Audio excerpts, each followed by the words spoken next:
The Unrelating podcasts are meant to be for education and entertainment. They don't constitute a service or advice. For personal struggles, please reach out to a medical or mental health professional. Michelle, if you had to describe your relationship with your mother in one sentence, how would you do that? I would say she is a beautiful constant in my life. That's pretty decisive, very powerful sort of statement. Well, you only gave me one sentence. I would have said more, but because we're going to be talking about mother-daughter relationships, and there's just so much to it. I mean, you think about, I think there's a certain mythology people put on mother-daughter relationships, you know, like it's this big, complicated, messy, wonderful thing. But the one true piece of it all is that if you have a mother throughout your life, she's a constant person that will influence you, that will, frustrate you, that will teach you, that will inspire you. And that's why I thought of that sentence when you asked. I would argue throughout history, there's no more important relationship that's been discussed, has been written about, been shown, been on TV. It's the mother-daughter relationship is pretty much the most important, most talked about, most discussed, dissected and dramatized relationship. Yes. In history. Because I think there can be a lot of drama to it because you have two women involved, which means two people who who are allowed to have feelings. You know, you think of father-son relationships and it's kind of the opposite effect where, you know, there's less visible, or I should say less expression, maybe sometimes. Mm-hmm. But it's also one of those things that can change so much and you can't predict it. And, you know, some women are fully shaped by their relationship with their mother and, you know, good, bad, or ugly. But one thing you can't deny is that the concept of, you know, that dynamic is intriguing. I'm looking forward to our conversation. Me too. And we're going to talk to a mom who has a daughter and how that sort of has evolved throughout their time together. Welcome to Unrelating with Kellie and Michelle, and I'm one of your hosts, Kellie. With me is my co-host, Michelle, a licensed marriage and family therapist who's been providing individual and couples therapy for over a decade. Together, we'll explore how we engage in relationships, why we do what we do, and what causes people to unrelate. Well, welcome, Kellie. Welcome to the Unrelating with Kellie and Michelle. How are you doing today? Very good. How are you guys? We're doing good. Great. We're excited to have you here, and I'm particularly interested in this topic as it resonates with me, so I'm eager. Great. Yeah, I was interested in it as well because my daughter and I are in a happy transition time. Yeah, no, we're interested in hearing about your particular situation. So just give us maybe a quick little rundown of what you want to talk about today. Well, today I thought, first of all, I'm an older mom, and my daughter and I are just coming to terms with getting to know each other as adults. My daughter's only 30. I could be a grandmother at this point, but my daughter's close to 30. So we're just transitioning in that time where we're having some adult conversations. And it made me reflect on how far we've come. And some of the things she says to me, like, it's the first time that she is sharing that she misses me. So those little nuggets are real new gems in my life. So that's what made me start to reflect. And I think as I'm having a significant birthday, just reflecting in general on where my relationships, where my life's been, what do I need to wrap up or pursue or change, things like that. So certainly my daughter's an only child. I'm an only child. My mother was an only child. So, you know, that's been a historically an interesting kind of family structure to begin with. Yeah. Well, we'll go get more into that. I remember you just remind me of something where my mom always likes to mention that when I went to college, when we went to college, that's when I actually wrote her a letter, Ah, my dad a letter, and expressed to them how much I appreciated everything they did for me when I growing up, and how much I missed them. And that occurred to me, I think, when I was like 19 or something, or 20, just yeah. how, once you go out on your own, you kind of realize, wow, just how much your parents do for you and how much you take that for granted growing up as a kid. So maybe, you mentioned she's turned 30 and she's having these same thoughts. I'm just wondering if that's, maybe where is she at in her life right now? She's just turning 29. We live in Chicago, and she has been living in New York, except for the pandemic. She's been bouncing back and forth. She lives in New York, in Manhattan, in Tribeca. She's independent financially. She's got a job and makes more money that, from my perspective, it's sinful at her age, but it certainly keeps her independent. Let's put it this way: she's off our payroll, and Impressive.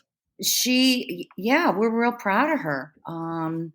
So for all outward appearances, she is not involved in relationships. This is some of the mother-daughter expectations I had, that when I reflect on the mother-daughter situation with her, I'm sure I'm not the only mom that you don't realize you have all kinds of expectations and wishes for your daughter, that you certainly have to adjust given their personality and their traits and the time. And I was telling Michelle that she grew up in social media. We didn't have that. So getting back to your question, I'm sorry. Yeah, she's pretty independent. She's not in a serious relationship. She has a whole posse of friends in New York and Chicago. Yeah. So she went to college downstate Illinois. So, and again, joined a sorority, which you're looking at the Gloria Steinem era in sororities. Another expectation Oh yeah, that it was differed. like, are you kidding? But I caught myself, on several occasions and realized it was a different era and how different we were. So Yeah. when And you were talking about at college age, you wrote your parents that Yeah. letter. I'm not getting that until like the last year. Interesting. So, and I don't know if that says something about our relationship or if it says something about mother daughters. I don't think it's mother daughters in general, because when you have an only kid and your kid goes to school and you see other mother daughters and at activities, and I did notice a difference. Some daughters were just so attached to their moms and Mm-hmm. so sweet to their moms and mommy, mommy, mommy. And my kid was not. So I'm reflecting on, what did I do? What didn't I do? My availability, what factors contributed to that? And how can I adjust that or address that now that we're both adults? Well, yeah, and I do think that there is a very strong piece of nature involved, like you said, just personality wise. I mean, Mm-hmm. I have one that's very independent and never would seek out a hug, but will accept one if I force it on her. And Yeah. I have one who, wants to be climbing all over me like a jungle gym all the time. And they just came out that way. Um, but Yeah. I think with mother daughter relationships, we're talking about an evolution that you're starting to see where you Yes. guys are transitioning a little bit to a more rich friendship of, getting to know each other as adults, being friends as adults, along with being mother daughter. And it takes so much before that can happen. So much, like the first half of their life, that can't happen. They're just not ready, and you're not ready as the parent. Yeah, I think readiness is a big factor. I knew from when Nolan was young, there were some similarities we had, and some similarities were not there at all. One similarity, and this goes with to attachment issues and cuddling and all that, is I was never a kid that was interested in dolls, but I certainly provided her with dolls, and my daughter was not interested in dolls. So in terms of play or dolls or making that whole when they're younger thing, she and I kind of missed that because neither one of us was interested in that. Where I think some of the bonding that I saw with other mother-daughters at a young age had to do with some play and some dolls and some more stereotypic kinds of things that we just didn't. We were maybe board games once in a while. And also she was much more feisty than I expected her to be. What does that mean? Feisty, it was mean. She was more active. I mean, she was to the point where I wondered, do I have an ADD kid? Do I have she was very physical.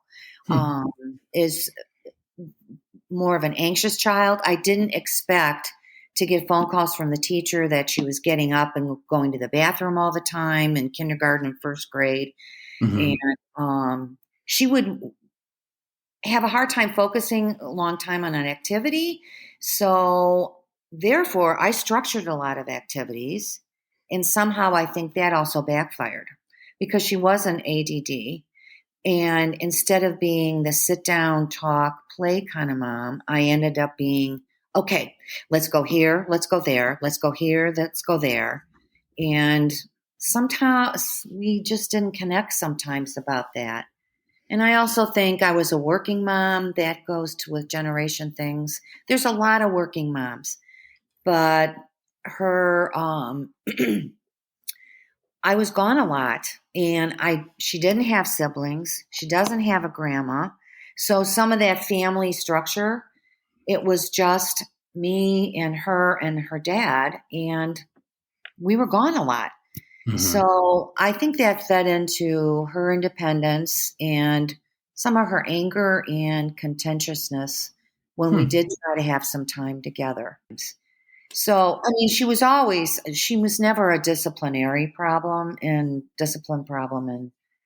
at school or anything like that. But just when you notice those mother-daughter teas or things like that.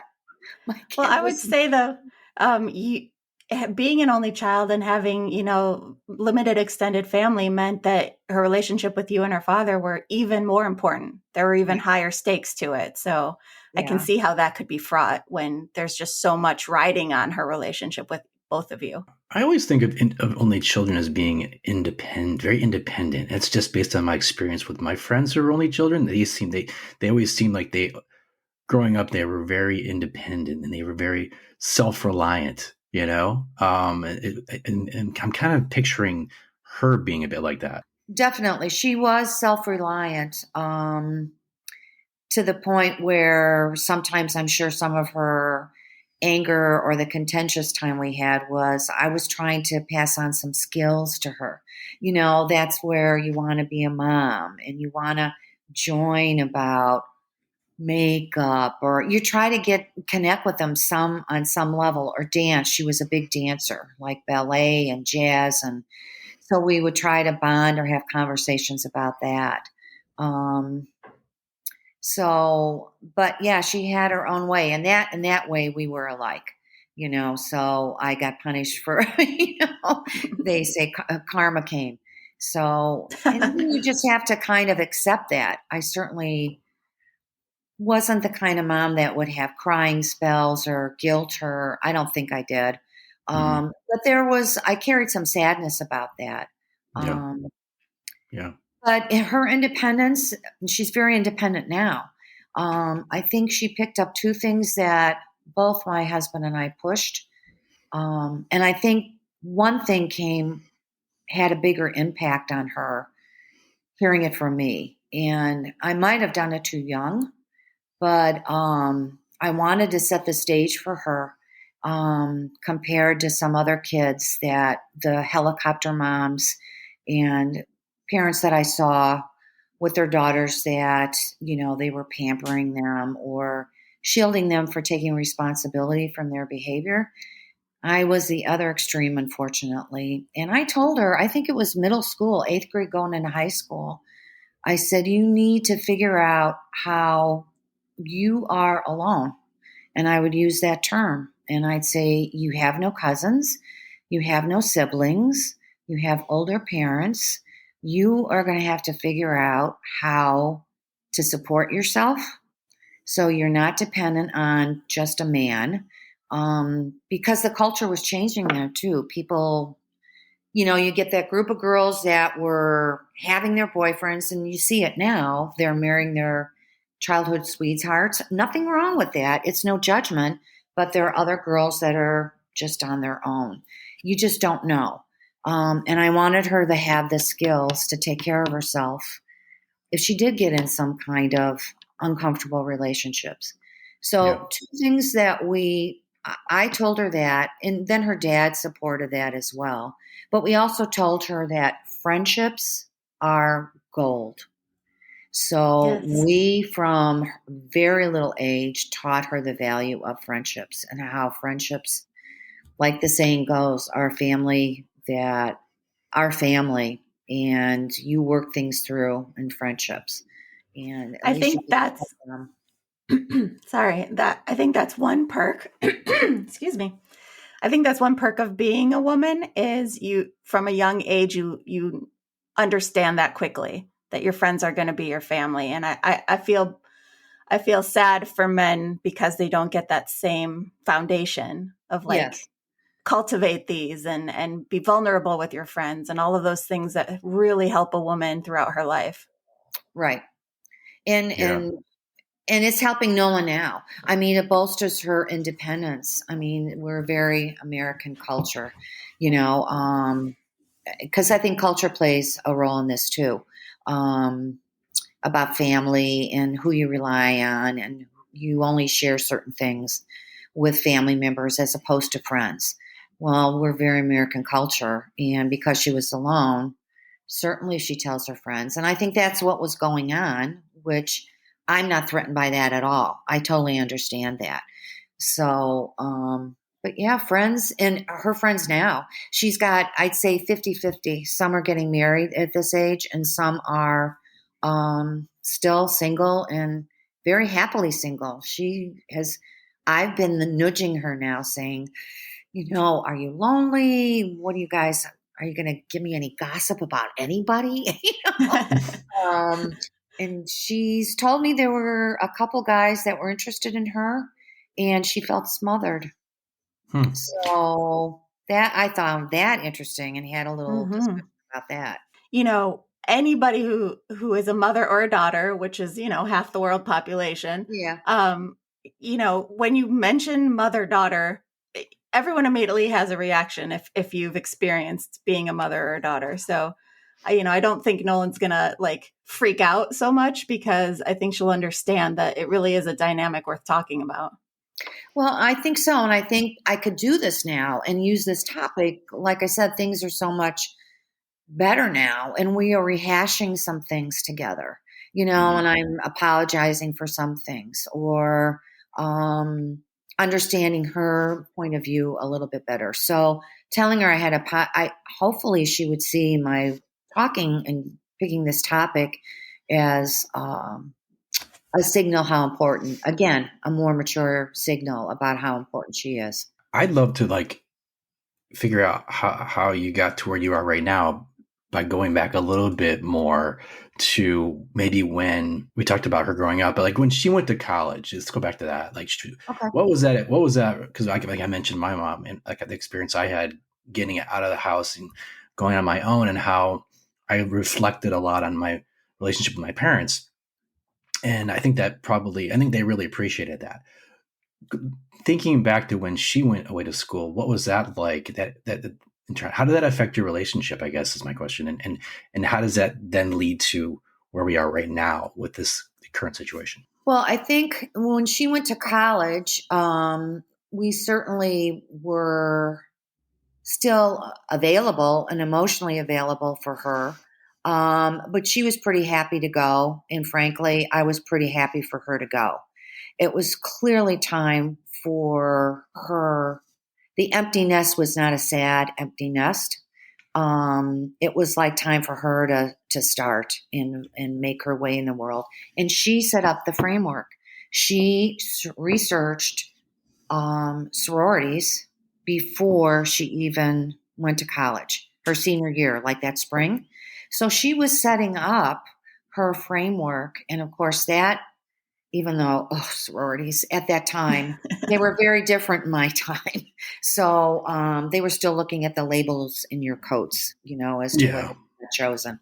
Status. So, Yeah. yeah. And I was the Gloria Steinem girl, so, but I knew that was a good framework for her, and that worked out well. So within, I'd say, the first year of her at college, I was much more relaxed, and I could tell she totally adjusted to college life.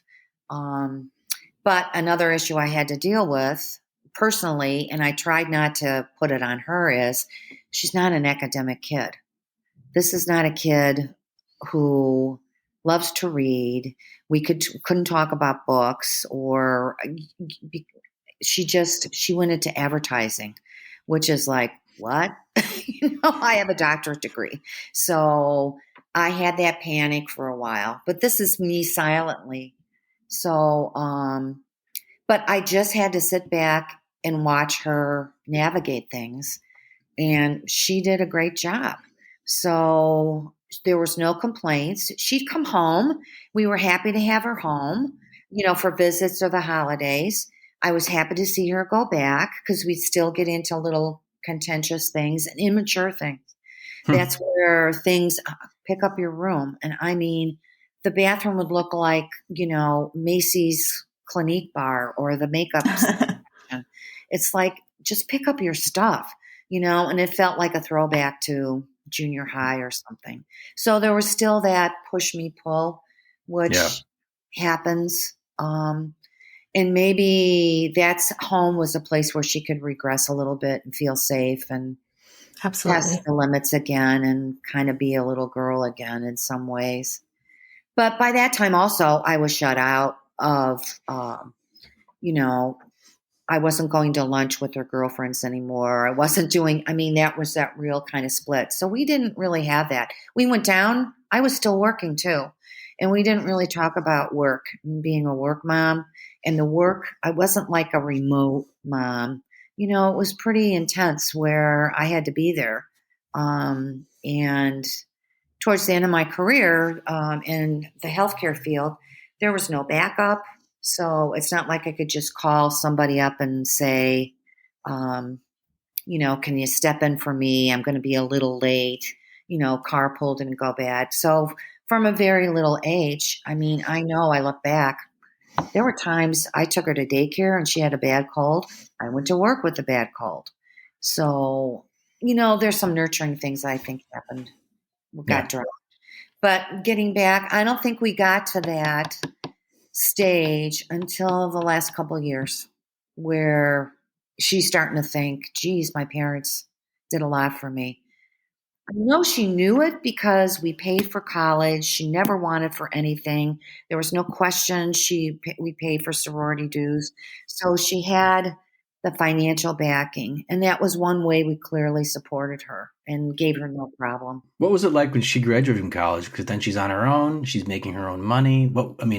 As a young adult, that's when you really realize, oh, crap, I've got to get my shit together, and I maybe can't rely on mommy and daddy. What happened at that point in your relationship? At that point, I think when she graduated college, I'm thinking about that.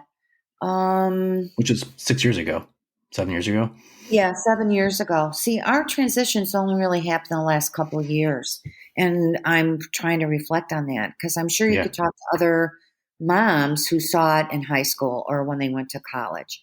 I'm trying to think, I guess one way we bonded is through work. We were still working, I think, with each other, but it wasn't that touchy-feely mother-daughter, oh, curl your hair, the stereotypic, or cooking. Yeah, but I would argue it was still intimate because she was finally working, and that is a piece of her identity that you can really relate to. And so you were I guess bonding over so. being working people. And it's not like we wanted her to work in college. We told her, don't work. This is the one time where you can have play and have fun. And we don't want you to have that pressure and make sure your grades are nice. So when she graduated, she moved to an apartment in Chicago. She still had her posse.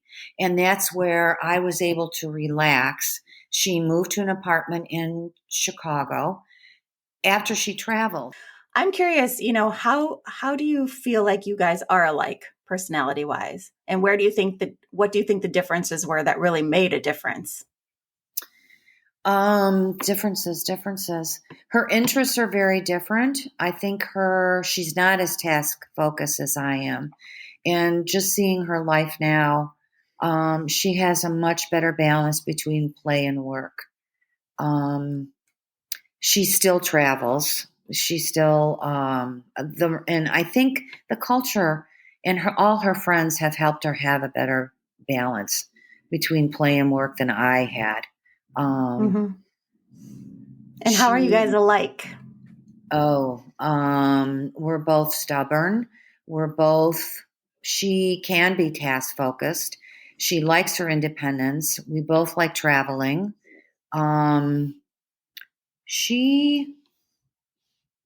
She's not afraid of some things that I see other kids afraid of. Like she's not afraid of going to a new city. She's conscious of money.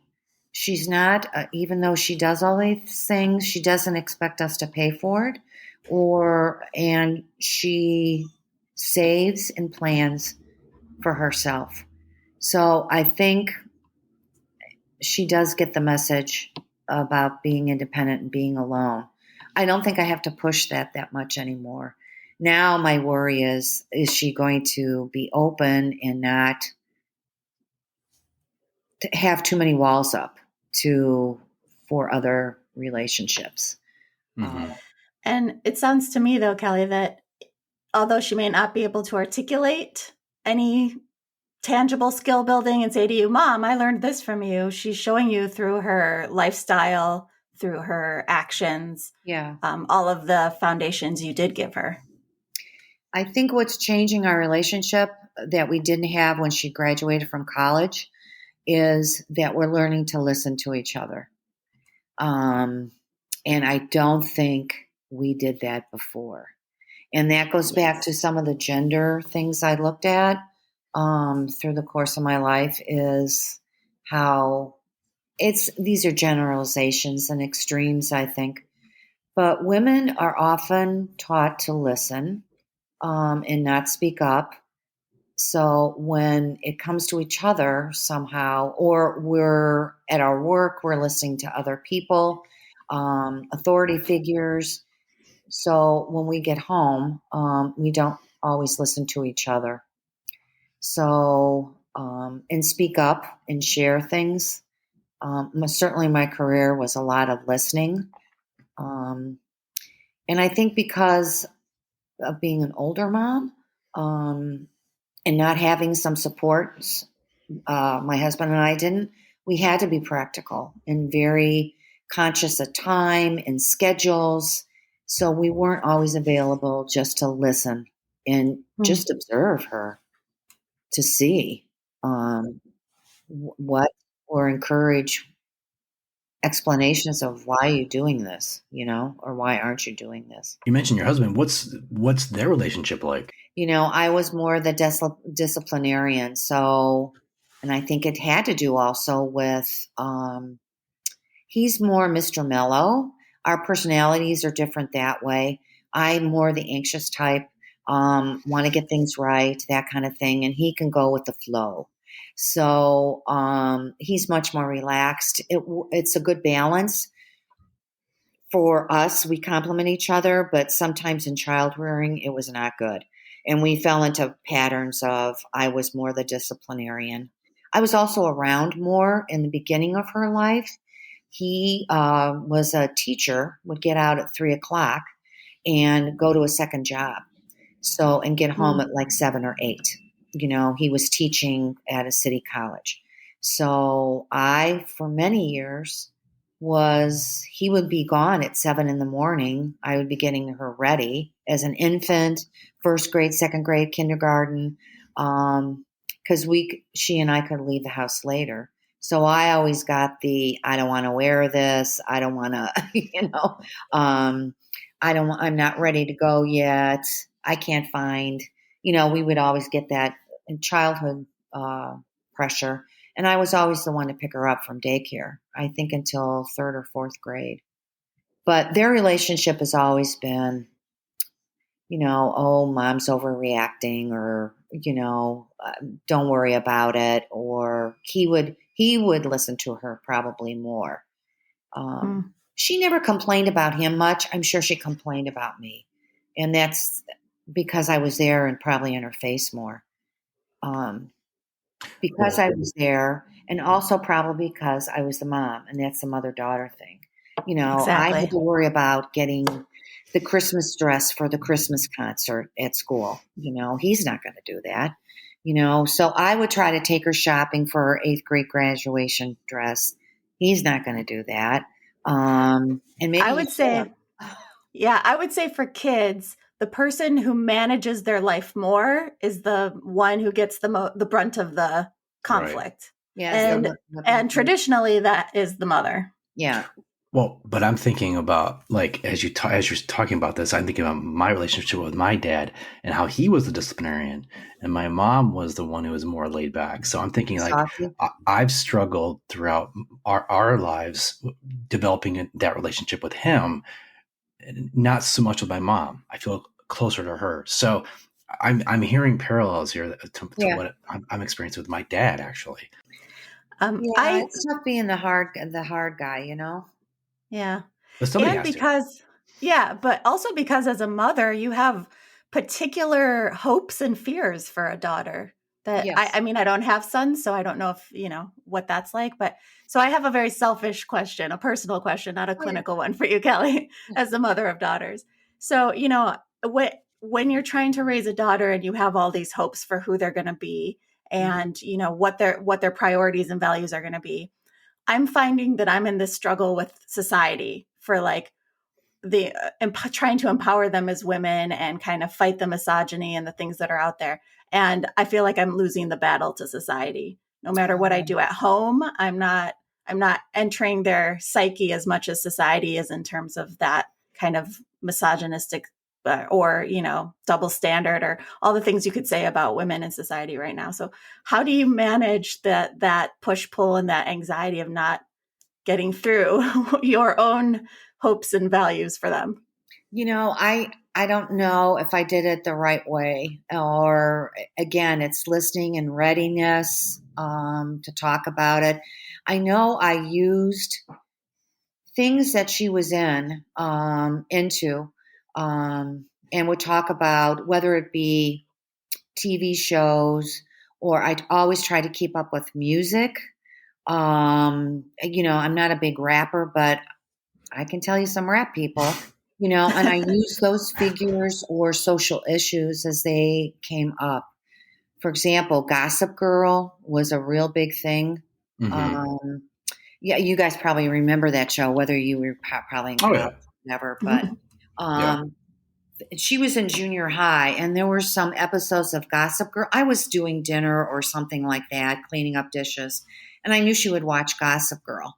But then I would hear about some of the events and the relationships in Gossip Girl that were a little adult, like shenanigans in the dorms involving 3 people, that kind of thing. So I used their attention span's about 2 minutes. I remember being in carpool the next day, and they were talking about Gossip Girl. So you throw your 2 cents in, and I remember saying, well, not everybody in college does these things, and you just try to get snippets in. Or Rihanna, when Chris Brown beat up Rihanna, I remember having a real conversation with her about that.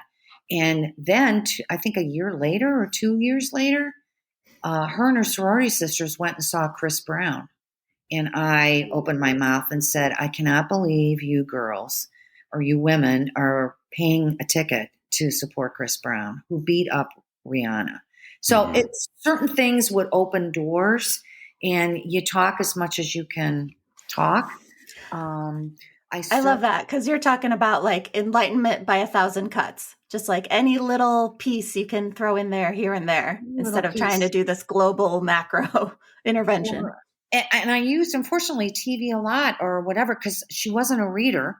So, and TV could always be on. But there was some other show that was on Sunday at 7 or Sunday at 8, and it was all women. They were all this, I don't know, this show will come to me. And I would talk about the women's different personalities. Sex and the City? No, we didn't have cable. Getting back to Gossip Girl, when she wouldn't give it up, I sat and watched it with her. Sat and watched it with her so I can make some corrections or add my 2 cents into what kind of women these are, how nasty they were. The show I was thinking of had a similar cast of women. They were a little bit older. They lived on Wisteria Lane or something. Desperate Housewives. Yeah. Desperate Housewives.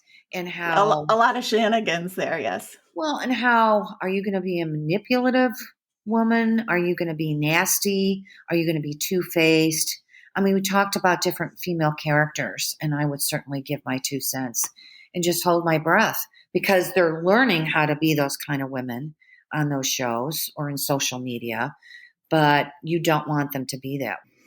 I think about the effects of mass media or social media on kids growing up, but that, I know there's some negative effects. I mean, the fact she was watching Gossip Girl, probably not the best thing to be watching, but that said, growing up, I watched Dukes of Hazzard and I watched Dallas, and I'm sure there were probably things I shouldn't have seen, as a kid. Absolutely. I'm aging myself there, but I'm just saying, there are things I'm sure that were on TV that were probably not appropriate, but I somehow I survived, so. And look at you now. It's all part of, exactly, doing a podcast, but it's all part of the learning process, and she has to figure this out for herself. I mean, that's not your job, Well, it sounds like she's in a phase where she is reflecting and starting to come around to you to have a different and more rich relationship with you now. So I'm curious, because I noticed this in my own mother, is that, as she got older, she started to be curious with me of like, well, did you not like being a latchkey or like an after school kid, or did I work too much? Or so you start thinking about things maybe you regret as a mother to a daughter. I'm just curious, in those rough times, something I work with my clients in practice is, if a relationship ends, think about what you would regret that you did in that relationship. Right. Kind of a postmortem. So I want to pose that question to you as well, as you're thinking, like, are there regrets that you have? And do you think that there's a benefit to having a conversation about those with her? Oh, definitely. I feel like we could have a conversation about it. Some things that I've regretted that I brought up to her, you do find out that it was like, oh, it was no big deal. But I still might have my opinion about it. My biggest regret so far is that we did not have enough playtime together, and we didn't really find playtime or cuddle time. I was too task focused. Our life was too busy. American culture, you keep your kids in this activity and you're exhausted. And you just don't realize that you haven't been there. And then when they get to that stage where they push you away, which is normal, healthy, they should be doing it. There's nothing wrong with that. She was never a kid in trouble. And we got her in the right activities. She was pretty much a happy kid, but you get pushed to the side. Then you feel like you lost a window of opportunity. I think that happened after we stopped doing bedtime stories. And what age does that stop? She used to like it when I'd put her to bed, where I'd make up stories and we'd rock in the rocking chair. But look at how young that was. Mm-hmm. So I regret that we weren't able to find, even though we attended sports, or I took her to dance and sewed her ballet shoes and all that, it still wasn't play. It wasn't just free play. So I don't, I never had that as a child. So that was one thing I wanted to correct that I'd failed to correct. I regret that I was critical sometimes or probably pushed her too hard. Maybe I told her she's alone too soon, that I worry about that. As a middle school kid, do you need to hear you're going to be alone in the world? I don't know. Believe it or not, we are just starting to have more high school conversations. When she was here over Christmas, she's like putting makeup on me and I'm letting her. I'm not pushing her away and saying, Oh, so yeah, having those moments. oh, we never had these moments. She's How, asking me, never. We never had typical girly girl moments. So we're having them now, which is a little late, but better late than never, I guess. yeah, I was going to say, I mean, you can't go back in time, but you can certainly, change the course of the future, right? And think about, okay, today's a new day. So, like, yeah, talk a little bit more about, because I'd be curious, like, what your day to day or your week to week relationship is like. Are you texting each other? Is there what's that correspondence like? Oh, I'd say it's funny, we don't FaceTime. I don't know why. Maybe because we know what we look like. But we talk on the phone maybe, I don't know, once every couple weeks. And it's not long, or we text. We're big texters. I can text her 2 or 3 times a week. Just, what are you doing? How's the job going? How's your girlfriend? I'll ask about our girlfriends. Or she'll text about dad. My husband has a medical condition now, which I think he's older than I am. So nothing life ending or whatever. But I think we're just more in touch with each other a little bit more. But the three of us are just at a different level now. And I think there's some readiness in her, I think, that allows us to kind of grieve or rework past injuries. And maybe she feels stronger now and more independent, her independence, that she can come back and be more clear about, that really stunk or that was really nice. She just texted me yesterday, and I can't tell you what a thrill it was, because it was one of the first times I heard and I listened and I heard. She texted me, "I miss you." So, Wow. That's great. Yeah, it was That's really amazing. Yeah.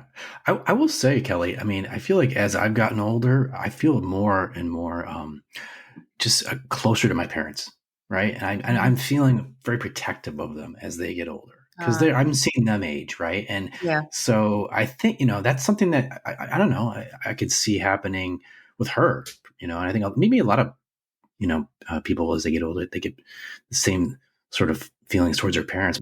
That could be an evolution too of your relationship, where she's going to start feeling a bit more of that protective feeling, or just the deeper caring. Yeah, I think too that, most people go in one of two branches as they get older, towards gratitude or towards bitterness. And you're more likely to go on the gratitude path if things in your life are moving rather smoothly, if you have certain ducks in a row, that you have the mental energy and mental space to let that gratitude in, particularly for your parents. So it sounds like that's where she's headed. Yeah, it feels like that too. I think she is even more protective of me, or taking me here, or I'll get the Uber, she'll do the app, or she'll help me with the computer, when previously she had absolutely no patience at all. And so she is a little more giving of herself. And I know I tried so hard it felt like I was trying hard for the longest time, and in different ways to get through. Do you want me to do this? Do you want me to do that? Or, don't worry, I can do this on my own. Don't worry, if I go to New York, you don't have to babysit me during the day, because you're working. We'll meet up for dinner. I tried to be accommodating to wherever she's at. And maybe she's finally getting that and not seeing it as an affront. For a while, it seemed like everything I said was an affront to her, and it could have been my tone. oftentimes it was my tone because I would be in a hurried state or just doing too much. I didn't have the play and the balance, the work play balance down well. So, but yeah, I think things are only get better. I feel it will be that way, and hopefully, I'll hear more about her. I think mothers and daughters.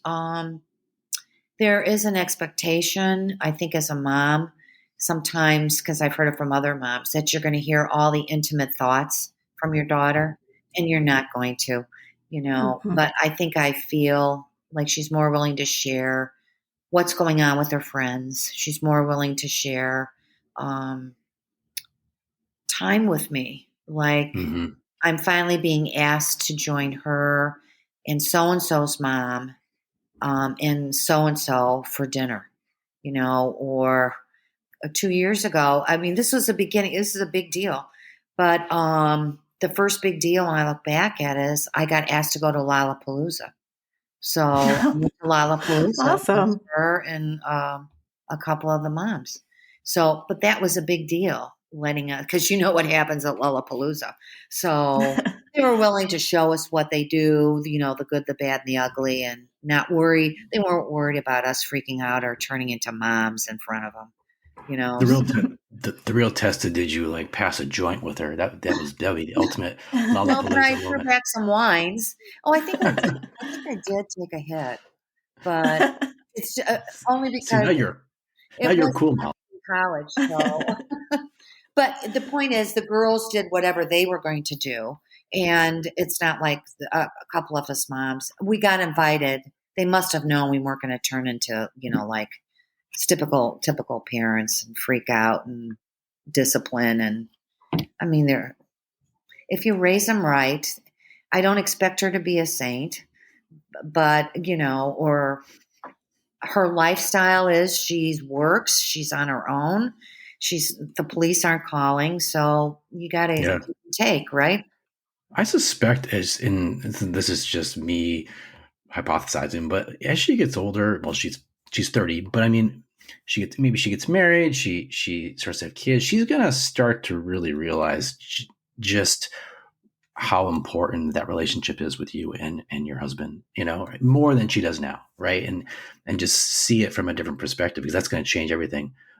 Michelle, I just read yesterday that the typical person changes every 5 years. And I read that too. To what degree, I don't know, but that those 5-year increments really can play a big part in how you probably relate to other people too. So who knows? Yeah, well, think about that in the context of romantic relationships. If you're in a 20-year marriage, and you go in thinking, not being willing to adjust to those changes that both of you are making throughout the years, but that's a separate topic. Yeah. But yeah, I would agree with Kellie, with male Kellie, on the idea that I've never met a female who becomes a mom who doesn't suddenly have different thoughts about their own mother once they're a mom. Yeah. Mm-hmm. Well, and I think also she's seeing with her girlfriends, again, her family, so to speak, her extended family, that things were not as perfect as she thought, or maybe they're all letting their hair down a little bit more, where so-and-so's brother's alcoholic and so-and-so's mom, she described somebody's mom as a toxic mom, where one of her close friends is dealing with some family issues, and she described so-and-so as more a toxic mom, and a couple of her girlfriends now are in therapy about some family issues. So I think that goes back to being an only and not you're kind of just isolated. You've only got your family to compare yourself to. So I think to counter that, we did let her go with other families. And now she's mature enough to see that not all families are perfect, Yeah. And can I just make a plug for therapy in certain ages? I think late 20s is one of the best times to start therapy. Also mid 30s is a great time, but just that developmental phase. such a great time to seek that extra support. I think I started therapy when I was in my early 30s, or 30, I think was when I started. Yeah, definitely. Mm-hmm. Yeah, it really gives you, she and I have talked about her. She has a couple friends that are in therapy now, from families that, the typical, a lot of money, suburban, everything looks perfect on the outside kind of families, but they're dealing with family issues. I mean, it's life, and nobody's perfect.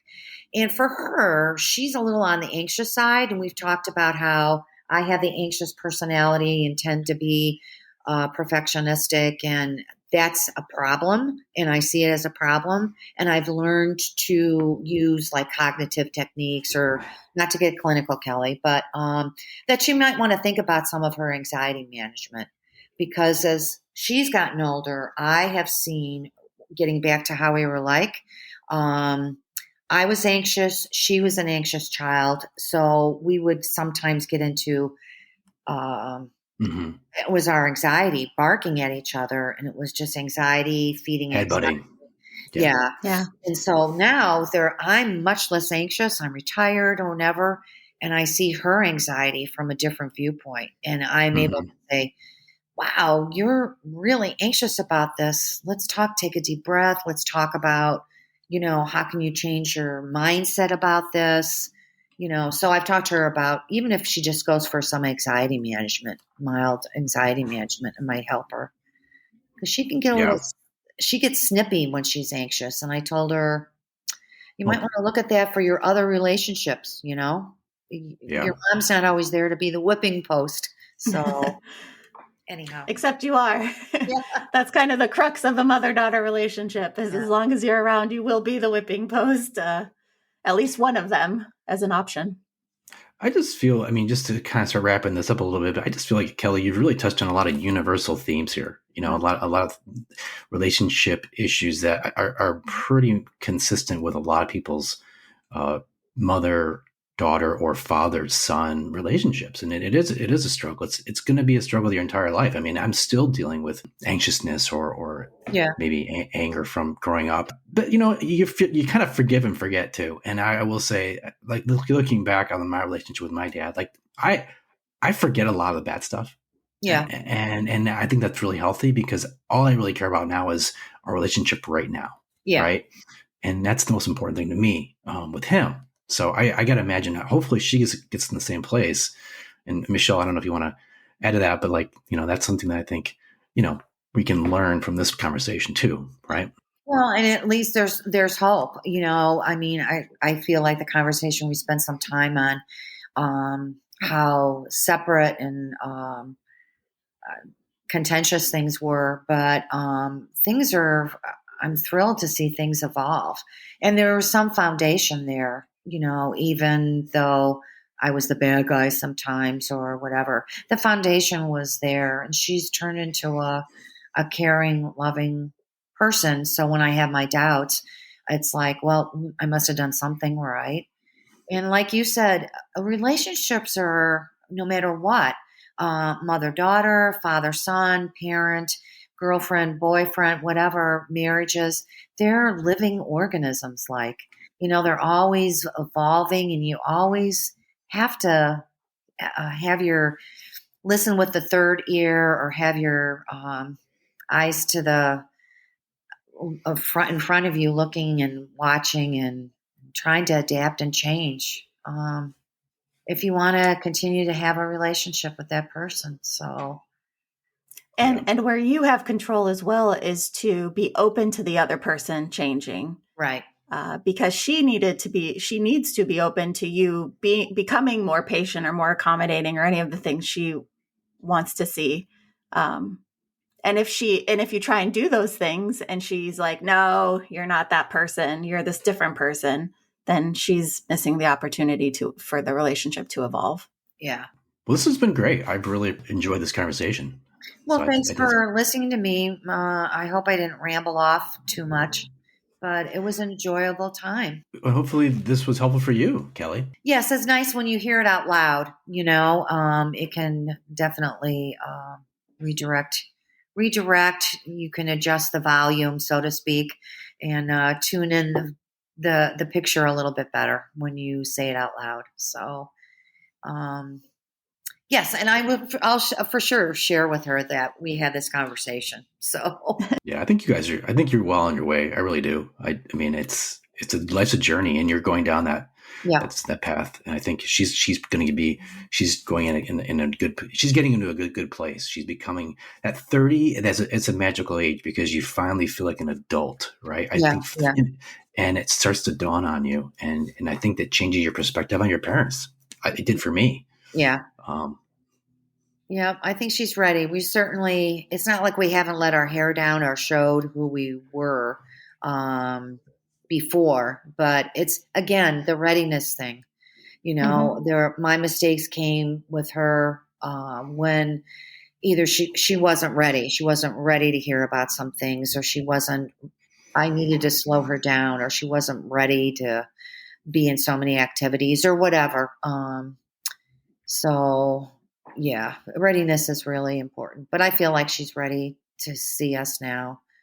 And I can relax a little bit. I don't feel the pressure of being the mom, the mom, the mom, the mom, that always has to teach and guide and whatever. I can just kind of hang out, psychologically and emotionally, just hang out. And that mhm. relaxes me as well.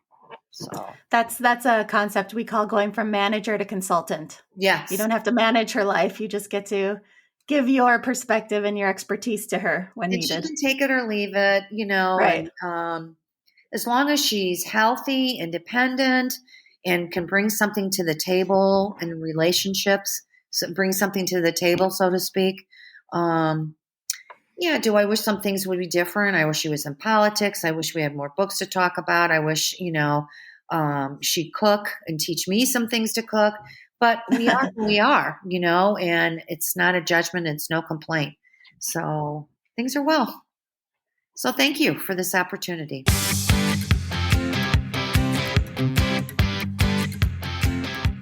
I love that conversation. And coming in from a male point of view, I think kind of gave me a different perspective, but I kept just thinking about my relationship with my dad, and not so much my mom because there aren't really any issues there, but I heard some similar themes between Kellie and Nolan and me and my dad. And look, he and I are in a great place right now, but it's interesting to hear their struggle, right? And I'm sure a lot of our viewers can relate to that, right? Oh, no doubt.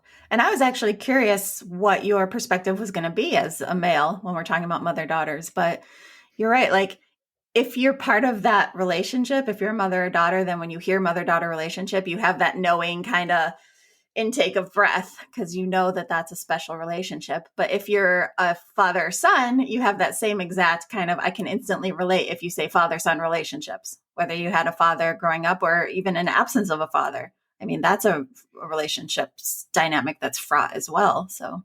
Yeah, So but I don't know anyone who can't relate because yeah, everyone's a daughter or a son. I would have loved to have gotten Nolan's perspective on this, and maybe that's another episode in the future. But I would, just kind of hearing her.